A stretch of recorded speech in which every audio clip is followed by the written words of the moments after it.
Good morning everyone. I am presenting case number 2. History given was 36-year-old male complain of pain and lump in jaw. This is the microscopic image provided. Here we can see the tall columnar cells which are showing peripheral palisading, and also we can see the squamous metaplasia. So the diagnosis given was acanthotic ameloblastoma. Acanthotic ameloblastoma represents 1% of all jaw cysts and tumors. Most common odontogenic neoplasm. Incidence is 0.5 cases per million population. No sex predilection. Majority of ameloblastomas are conventional type, followed by unicystic and peripheral.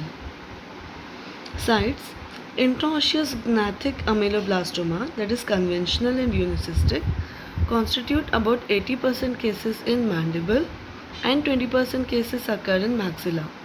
Desmoplastic ameloblastoma has predilection for anterior jaws, especially anterior maxilla. Ameloblastoma extraosseous or peripheral type, found in soft tissue of posterior gingiva and retromolar area, and predilection for lingual side of mandible. Clinical features: patients will be usually asymptomatic, may be found incidentally on radiographic examination. When symptoms are present, they are usually limited or non-specific. The slow growing, painless expansion of the involved jaw, increased size often related more clinically significant symptoms. Malocclusion, loose teeth, pain possible if infection or hemorrhages occur into the tissues. Very large tumors may cause facial deformity, and they can cause restriction of mouth opening and eventually leads to airway obstruction. Grossly, viscous mucoid fluid present on cut section. Macrocystic degeneration, that is larger cystic spaces may contain clear or red brown fluid. Solid multiple cystic spaces or a combination, and they can cause resorbed tooth roots and may be associated with impacted tooth. This is a gross image showing the unicystic ameloblastoma tumor, and cystic and degenerated areas can be seen.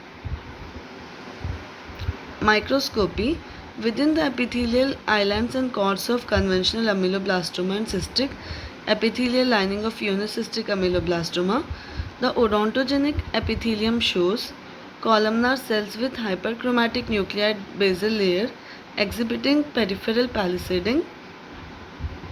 Cells show reverse polarization away from basement membrane and subnuclear vacuolization. Here we can see a unicystic type of ameloblastoma. Here we can see odontogenic epithelium and tall columnar cells and showing peripheral palisading. Ameloblastoma conventional type has at least 6 histopathological patterns. Single pattern may predominate within a given lesion, often mixed with one or more pattern. Microscopic pattern has no documented prognostic significance. Follicular, it's the most common subtype. Islands of odontogenic epithelium in fibroconnective tissue, may be cystic, classic peripheral palisading and stellate reticulum-like areas. Plexiform, that is cords and sheets of anastomosing odontogenic epithelial cells, classic peripheral palisading and reverse polarity not always obvious. Acanthomatous, squamous metaplasia and variable keratinization of stellate reticulum-like cells. Granular cells, stellate reticulum-like cells have granular eosinophilic cytoplasm, less commonly involve cells at periphery of NES.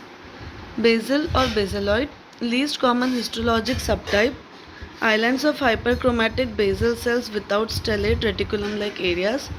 Desmoplastic, compressed and angular islands of epithelial tumor cells with dense moderately cellular fibroconnective tissue or collagenous stroma. The formation of metaplastic bone trabeculae is also described. They are positive for CK19, 4, 14 and 5, BRAF V600E, CD56 and calretinin. Here we can see BRAF V16 positivity and CK19 positivity.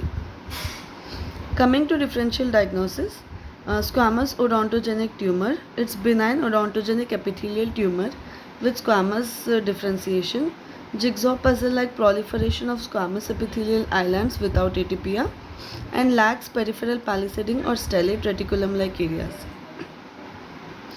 Ameloblastic fibroma, odontogenic epithelial component, may exhibit peripheral palisading, reverse polarization and stellate reticulum-like areas.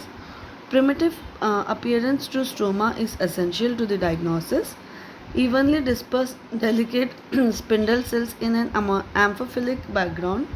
Odontogenic fibroma, short cords of odontogenic epithelium embedded in a moderately cellular fibrous or fibroblastic stroma, and no perineural or skeletal muscle invasions seen. Thank you.